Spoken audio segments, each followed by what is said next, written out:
What's up, everybody? Welcome to the Entrepreneur Motivation Podcast. I'm your host, Chris Bello. Just wanted to do a quick check-in video to let everyone know what I've been up to.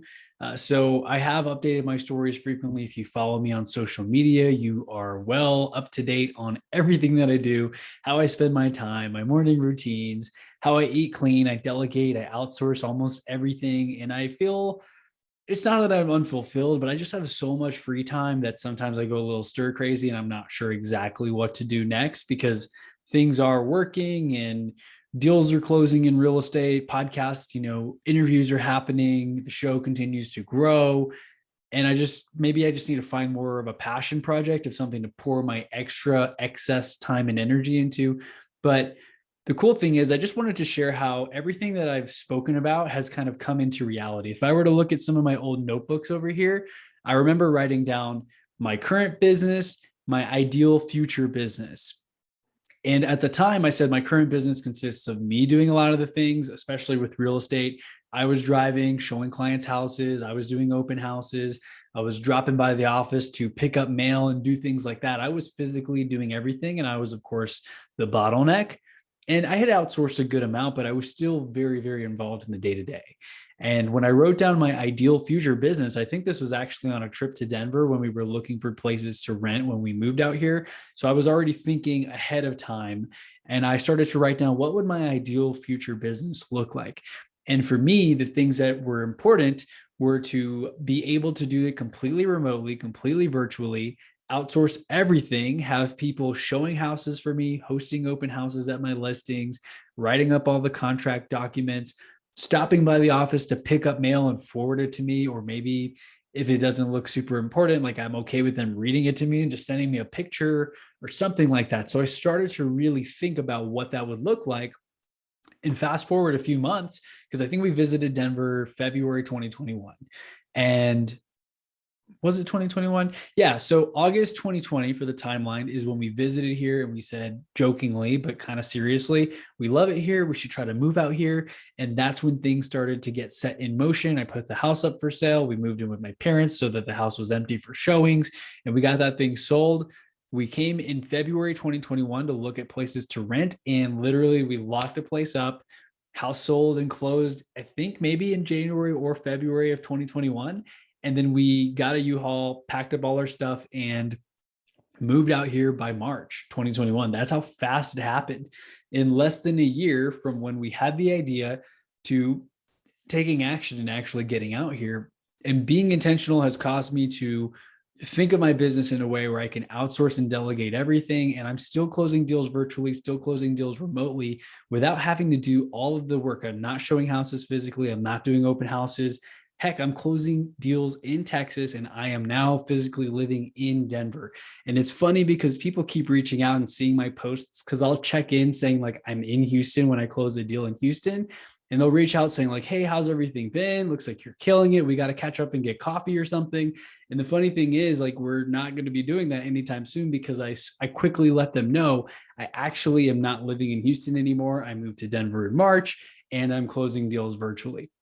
If you click into my profile on Facebook, you can see it says lives in Denver from Houston or something, but not everyone catches all the updates that you make. So sometimes you have to remind people a few times. But this kind of speaks to the power of being super intentional, because where I am now is where I dreamed of being a year ago or 2 years ago. 2 years ago, I got my real estate license. I was just hoping to freaking close a deal or two a month at all, if not like closing a significant amount of volume where I can make a living off of it. I even remember talking to my mastermind friends, asking them if they think I should drive for Uber in the meantime, because I had no business and I wasn't really sure if I was going to be successful or not in real estate. And I didn't really know everything, and I didn't have any clients. Fast forward again, 2 years later, I've got multiple deals closing. I've got referral checks. I've got momentum building up. And as you build momentum, and as you start to figure things out, and more importantly, as you stick with something long enough to really learn what works and what doesn't, start to make valuable connections, that's when you start to see that momentum, and you can actually physically create money out of thin air, seemingly, right? Because when I was in that place, when I was thinking about driving for Uber and I wasn't sure how to make money, I was in that place of scarcity and a little bit of fear. I wasn't sure if I was going to be able to do it. I had some credit card debt. I knew if I sold the house, I'd be able to pay it all down and catch up, but I still didn't have a solid way of making money.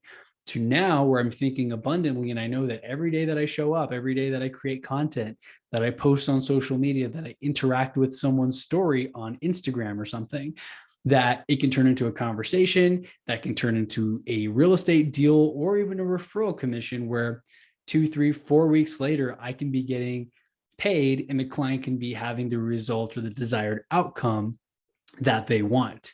And so that's what I've been focusing on, is just helping people with real estate, growing the podcast, doing interviews, kind of just following what feels good and what's fun. If you know Yoga with Adrienne on YouTube, she always says, find what feels good in terms of yoga. I like to take that mantra and apply it to my business and my life. I am only focusing on the stuff that I love, that feels good, that is fun, exercising, getting sunlight, riding my bike, hiking, taking the dog on multiple walks a day, playing fetch with the dog, playing with the cats, everything that I love to do. I'm just following the breadcrumbs and kind of letting things happen in a way where, here's a perfect example of attracting instead of pushing things out into the world. I go to the sports recovery place and I go for massages, and they have a hot tub and cold tub. If you watch my stories on social media, you probably have seen this. Light compressions, the whole 9 yards, and I pay like $140 a month for the membership. But I can go use those facilities and also sign up for any special, upgrades or services, like a massage will take up a couple amount of points, which every month replenish. But I was using the equipment that's included in the membership. And while I was in the hot tub, I just struck up a random conversation, found out that this guy's in accounting, got his number. He told me to hit him up. I told him that my fiance is in accounting, and literally a couple of weeks later, she's pretty much got like an opportunity to work with them if she so desires. And that happened from me coming from that place of abundance. I wasn't looking to get anything.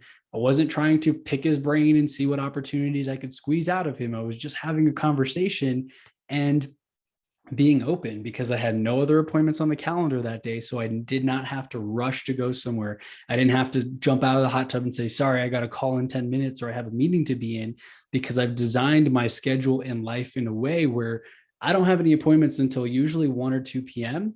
And if I have anything before that, it's either a coffee meeting at 10 a.m. or a lunch at noon. I have slots and times that are available with Calendly.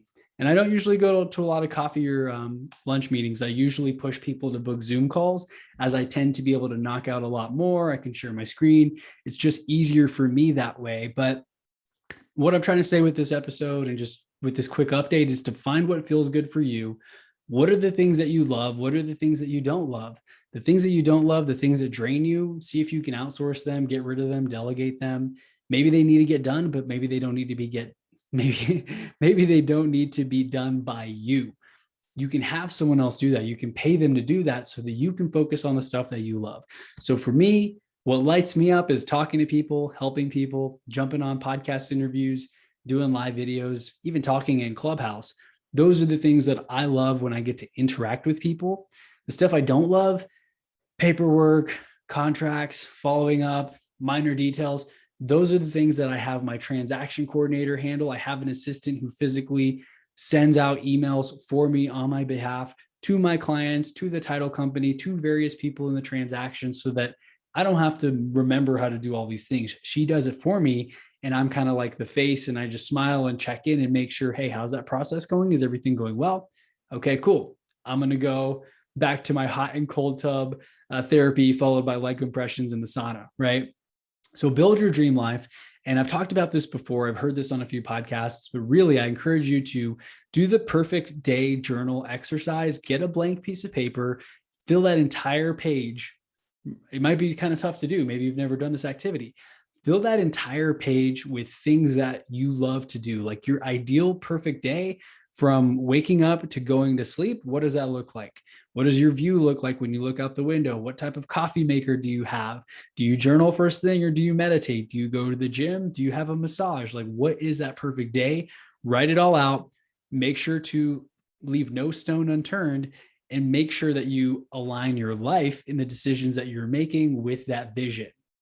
And that way you're kind of like me, where you wake up one day and everything that was on that perfect day is how your day is. And at that point, you may want to reevaluate. Maybe some things change, or maybe you get there and you realize you don't really like that mountain view that you thought you would, which, let's be real, of course you love it because it was your perfect day. But as you do those things, you can make tweaks as necessary. Maybe you don't like that coffee machine, Keurig, that was part of your perfect day. Now you're upgrading to the Nespresso machine. You can swap things out, and you can always continue to push for that ideal dream day, which then becomes your life. So if you have any questions or anything, shoot me a DM on Instagram. My handle is Chris Bello _. You can also comment on YouTube if you're on that platform. Drop a question or a comment in the comment section below. More than happy to help. Just wanted to provide a quick update on what I've been up to in case you have not been following my journey or stories on social media. But again, follow me on social media. I'm most active on Instagram, and that's where you get to see my day in the life, my random tips. I'm going to start to produce reels and maybe TikToks and just helpful videos showing things in 10 or 15 seconds about helpful information on productivity, mindset, sales, etc. You guys let me know what you want to hear, and I'll create the content. But with that being said, I'm signing off for today. Thanks so much for watching, and I'll catch you in the next episode. Hey everyone, Chris Bello here. Just wanted to thank you real quick for listening to the show, whether you're listening on podcast or YouTube or wherever it is that you may be listening. I wanted to make that quick offer about real estate help. I am in the real estate business. That is my main business and how I make all my income and my living, by helping others buy, sell, rent, or invest in real estate across the nation. If you have any questions at all, go to chrisbello.com/real estate. Again, that is chrisbello.com/real estate. I'd love to see if I can help you out in my markets. And maybe if you're in a market outside of the ones that I'm focusing on right now, I'd love to connect you with a real estate professional who can help fulfill whatever needs or services that you are requiring. So again, go to chrisbello.com/real estate. A great thing is when I connect you with a vetted professional, if I'm not able to help you myself, is whenever a transaction closes, I'm actually able to get a referral commission. So that can be a great way of thanking me for my content. It helps to support the show, and it helps me to continue to spend time bringing on amazing guests, doing these great interviews, spending a lot of time on creating content, and making sure that I can bring you the very best information that you need to grow professionally, emotionally, intelligently, and in every single area. You know, we're all working on getting better at everything. And so my focus and expertise is in real estate. I'd love to be the one to help you again. If you're not interested in that, no worries at all. Please continue to listen to the show. Make sure you leave a review. It helps so much in getting new followers and sharing the message. And thank you once again for being a listener. I'll catch you on the next episode.